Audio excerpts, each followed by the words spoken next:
Hello guys, welcome back to my YouTube channel. So here I have come up with another video. In this video, I'm going to I have made previously two video on why do we need LangChain. Now in this video I am going to wrap up this topic. In this video I am going to explain you finally about why do we need LangChain. Okay, so here what is the process. So suppose that I'm going to tell you the whole process. So देखो for हमारी जैसे हमारी problem statement थी, ठीक है, as per that हम एक user query पूछ रहे थे. यूज़र हमारा कोई क्वेरी पूछ रहा था पीडीएफ में से और उसके बाद उसको आंसर देना था. ये था हमारा जो प्रॉब्लम स्टेटमेंट, ठीक है ना. तो पीडीएफ भी बहुत सारे थे. तो सपोज़ कैसे होता है, हमारी यूज़र की जो क्वेरी है उसकी भी एक एम्बेडिंग बनेगी और मेन तो ये होगा पीडीएफ की भी एम्बेडिंग बनेगी और सारी एम्बेडिंग स्टोर होंगी डेटाबेस में. उसके बाद लास्ट में लगता है सिमेंटिक सर्च. उसके बाद जस्ट अ सेकेंड, डेटाबेस से सिस्टम क्वेरी आ रही है ना.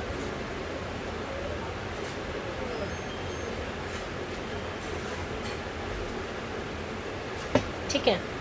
सो बेसिकली होता क्या है, अब सबकी जैसे कि हमने पीडीएफ अपलोड किया AWS S3 कंटेनर से, फिर उसके बाद डॉक्यूमेंट लोडर से लोड हुआ पीडीएफ में, मतलब पीडीएफ लोड हुआ. उसके बाद हमने अपने टेक्स्ट स्प्लिटर की हेल्प से इतने पेजेस में स्प्लिट कर दिया, पेज 1, पेज 2 और पेज 1000. अब कोई भी हमने एम्बेडिंग टेक्निक लगा के एम्बेडिंग में कन्वर्ट किया. एम्बेडिंग मतलब वेक्टर, अभी मैंने थोड़ा बताया था आपको लास्ट वीडियो में इसके बारे में. अभी सारी एम्बेडिंग कहाँ, किसी डेटाबेस में स्टोर होगी. अब वहाँ यूज़र क्वेरी से भी एम्बेडिंग बनी, वो भी अब वो क्या करेगी, वो सिमेंटिक सर्च की हेल्प से देखेगी कि यूज़र क्वेरी से, वही जैसे मैंने आपको वेक्टर वो डायग्राम में वेक्टर प्लॉट करके दिखाया था. अब ये यूज़र क्वेरी से एक एम्बेडिंग बनी, पर ये एम्बेडिंग स्टोर नहीं होगी, इस पर सिमेंटिक सर्च लगेगा. जो पीडीएफ थे मेरे, जितने भी पीडीएफ में जितने पेजेस थे उन पर जो मेरी स्टोर एम्बेडिंग में कन्वर्ट होकर डेटाबेस में स्टोर हुए थे, पर यूज़र क्वेरी जो है, यूज़र क्वेरी एम्बेडिंग में कन्वर्ट होने के बाद उस पर सिमेंटिक सर्च लगेगा. ठीक है. सिमेंटिक सर्च की हेल्प से वो देखेगी कि मतलब यूज़र क्वेरी वाली एम्बेडिंग किस पेज की एम्बेडिंग से मैच हो रही है. फिर हम जैसे हमने पहले भी पढ़ा था, ये वाला मैंने, ये जो इतना वाला पार्ट है ये मैंने आपको पहले भी बता रखा है. इसके बाद पेज और यूज़र क्वेरी कंबाइन करके सिस्टम क्वेरी बनेगी. फिर ये सिस्टम क्वेरी ब्रेन के पास जाती है और हमें फाइनल आउटपुट मिलता है. ये हमारा like this. Okay, so that's how we get our final output. Okay, so now I'm going to tell you, like, there are some challenges which we face in this system of creating an app like this. ठीक है. So first we will see the challenge one which we are facing. So the challenge one is of developing, just a second.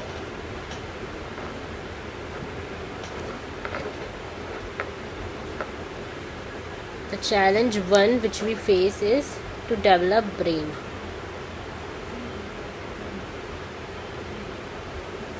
The challenge one which we face is of developing brain. ठीक है. सो ये brain develop करना, अब समझ लीजिए ना, कोई एक हम ब्रेन डेवलप करना मतलब ब्रेन, इसके ब्रेन के अंदर क्या दो चीज़ें होनी चाहिए थी, NLU कैपेबिलिटीज़ और second was context based text generation capability. So it is a very tedious task. So for that, this problem has been solved recently by LLM. The companies like OpenAI and Google have made their own models which we can use them as a brain. So ये problem, brain की problem किससे solve हुई, LLM से. Brain नहीं, हमने इसमें LLM use किया. अब आप कहोगे LLM API लिखा है, मैंने तो LLM नहीं लिखा. इसका भी मैं बताऊंगी आपको. ठीक है. So to develop brain which is solved by using LLM. चलो ठीक है, ब्रेन कहाँ से लाए, वो वाली प्रॉब्लम हमारी LLM ने मार्केट में आके सॉल्व कर दी, large language models. Now what was the challenge two? Challenge 2 was computational and heavy and high, like high computational cost, high computational cost, ये मेरी सेकेंड प्रॉब्लम थी, ठीक है. And heavy systems, high computational cost and heavy systems, एक ये भी problem थी मेरी, ठीक है. तो ओपन एआई ने एलएलएम को अपने सर्वर पे तो डाल दिया एंड दे हैव क्रिएट, ठीक है. बट अब हमारे पास इतनी ज़्यादा कहीं कंप्यूटेशनल कॉस्ट होती है हर कंपनी के पास या हर एक पर्सन के पास, ना ही उसके पास इतने हैवी सिस्टम होते हैं कि हम अपने सर्वर पे एलएलएम डाल पाए. इट इज़ नॉट पॉसिबल, ठीक है. बहुत ही कोई बड़ी कंपनी से कोई अपना खुद का एलएलएम बना सकती है बट हर कोई नहीं कर सकता. तो it is high computational cost होती है और बहुत ज़्यादा हैवी सिस्टम रिक्वायर होते हैं बेसिकली एलएलएम के लिए.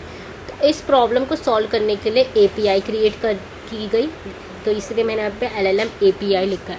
तो हम एलएलएम की एपीआई को हिट करते हैं, उसके बाद एलएलएम पे जाता है मेरा इनपुट, उसके बाद वो आंसर ढूंढता है और हमें एलएलएम की एपीआई हिट करके वापस दे देता है. तो हमें एलएलएम को पूरे को यूज़ अपने सर्वर पे किसी कंपनी को अगर एलएलएम यूज़ करना है तो उससे एलएलएम को अपने सर्वर पे डालने की ज़रूरत नहीं है, वो एलएलएम की एपीआई को हिट करके भी ये काम कर सकता है. तो जो सेकेंड प्रॉब्लम सॉल्व हुई मेरी high computational cost and heavy system की, ये मेरी solved by using LLM API हो गई, solved by using LLM API, ठीक है. तो भैया ओपन एआई ने एलएलएम को अपने सर्वर पे डाल दिया and they have created an API around their LLM, ठीक है. उन्होंने अपने एलएलएम के अराउंड एक एपीआई क्रिएट कर दी, created an API around there. अब हम इस एपीआई को हिट करेंगे नाउ. अब इस पे कोई अब इस पे नाउ अब इस आप इससे कोई भी बात कर सकते हैं. तो अब कोई भी क्वेश्चन पूछेगा तो वो एलएलएम के पास जाएगा एंड देन एलएलएम रिप्लाई करेगा एंड देन रिजल्ट यूज़र को मिल जाएगा. एलएलएम ईपीआई का ये भी फ़ायदा है कि जितना यूज़ करोगे उतना ही पेमेंट करना है, कम यूज़ करोगे तो कम पेमेंट, ठीक है. अगर हम पूरे एलएलएम को डायरेक्टली यूज़ करेंगे, LLM is costlier and LLM API is cheaper, ठीक है. जितना यूज़ करेंगे the more we use the more we have to pay and the less if we are using less then we have to pay less. LLM API is cheaper as well. तो high computational cost वाली problem भी solve हो गई क्योंकि cheaper भी है और heavy system वाली प्रॉब्लम भी सॉल्व हो गई क्यों, ठीक है. तो LLM API से दोनों प्रॉब्लम सॉल्व हो गई. नाउ चैलेंज 3 क्या है, ऑर्केस्ट्रेशन का. Challenge 3 is of orchestration basically. And that's where LLM LangChain comes into picture. अब आपको पता चलेगा कि हमें LangChain की ज़रूरत क्यों पड़ी. चैलेंज 3 इज ऑफ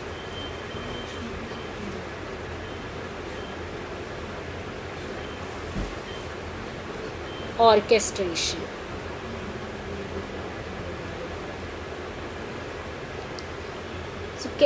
अब हमारे पास बहुत सारे कंपोनेंट्स हैं इस मॉड्यूल में. अगर आप इस ऐप के डायग्राम, हाई लेवल डायग्राम में देखें तो आपके पास बहुत सारे मॉडल हैं. तो द क्वेश्चन कैसे इन सारे कंपोनेंट्स को एक साथ चलाना है, ठीक है. लाइक पहले हमारे पास AWS का S3 कंपोनेंट है, उसके बाद हमारे पास टेक्स्ट स्प्लिटर का कंपोनेंट्स है. Then we have based on the model हम डिसाइड करते हैं कि कौन सा टेक्स्ट स्प्लिटर हमें यूज़ करना है. थर्ड हमारे पास एम्बेडिंग का कंपोनेंट है. फिर हमारे पास डेटाबेस का कंपोनेंट है. उसके बाद LLM का कंपोनेंट है. अब इन सारे कंपोनेंट्स को एक साथ चलाना लाइक वही ऑर्केस्ट्रेशन की प्रॉब्लम, ठीक है. और साथ में सब टास्क भी करना लाइक डॉक्यूमेंट लोडर का टास्क, टेक्स्ट स्प्लिटिंग का टास्क, एम्बेडिंग क्रिएट करने का टास्क, डेटाबेस मैनेजमेंट का टास्क, रिट्रीवल का टास्क, LLM से बात करने का, API को कॉल करने का टास्क, बहुत सारे टास्क भी परफॉर्म करने. तो अब अगर हम इन सारे कोड को, ठीक है, तो इस ऑर्केस्ट्रेशन क्या कहते हैं, मतलब ये orchestration is a long process. तो ये भी एक प्रॉब्लम है. It is a long and heavy process. It is a long and heavy process. और एक और मेरे पास orchestration and heavy process, since we have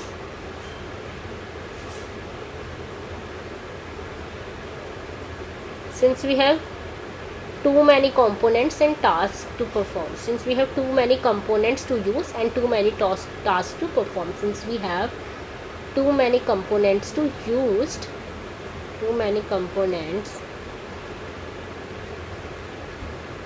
to use and too many tasks to perform, and too many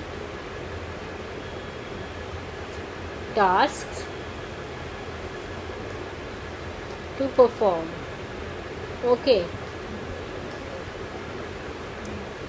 challenge 3 orchestration का, it is a long and heavy process since you have too many components to use and too many tasks to perform. ठीक है, अब अगर हम एक तो orchestration का challenge है, और एक दूसरा एक ये चैलेंज है कि लेट सपोज इसमें हमने LLM API यूज़ किया है. ठीक है,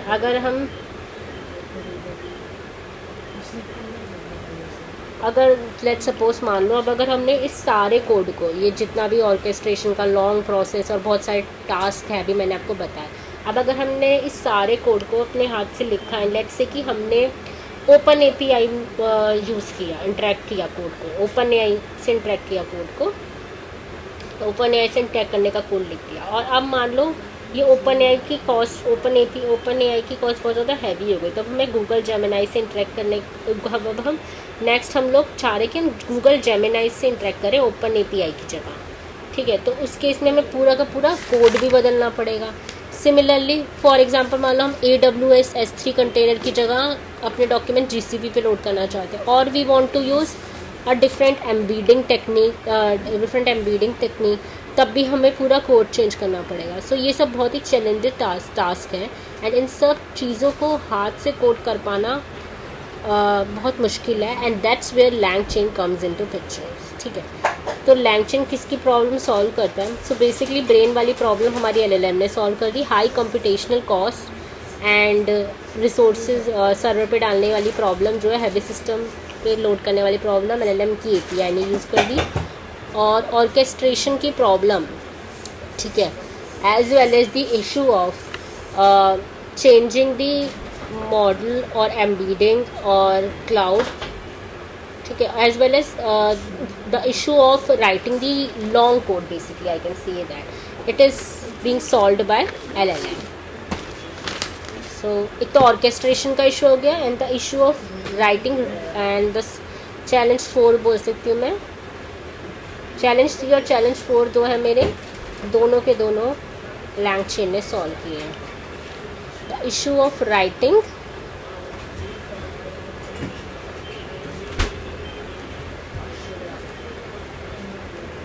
long code,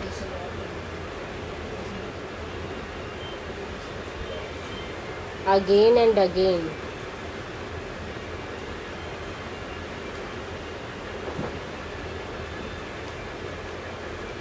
is solved by LangChain.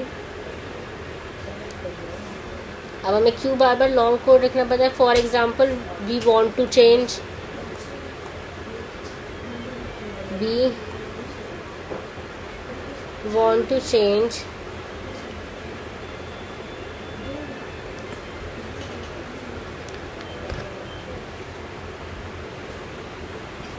for example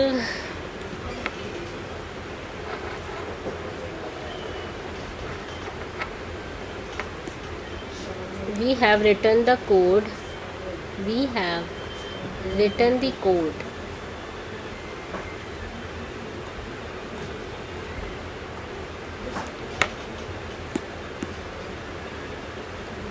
so that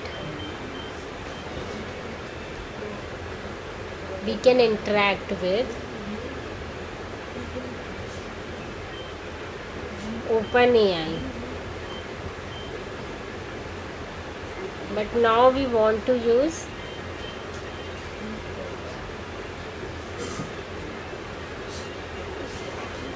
Google Gemini. Now we want to switch to Google Gemini, then we switch to Google Gemini. ठीक है, and second point is, suppose we want to change the embedding technique, we want to change the embedding technique, or we want to switch the cloud. We want to switch the embedding technique, or we want to switch the cloud. We want to switch the embedding technique.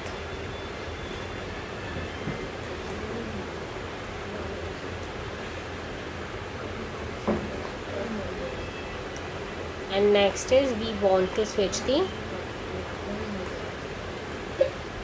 cloud. तो इन सब चीज़ switch दी cloud, तो इन सब चीज़ों में हमारा LangChain जो है वो हमारी हेल्प करता है, ठीक है.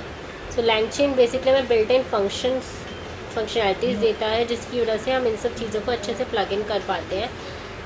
बेसिकली LLM बेस्ड एप्लीकेशन को एंड टू एंड चलाना with all its moving component is a very very difficult task, and that's where LangChain comes into the picture.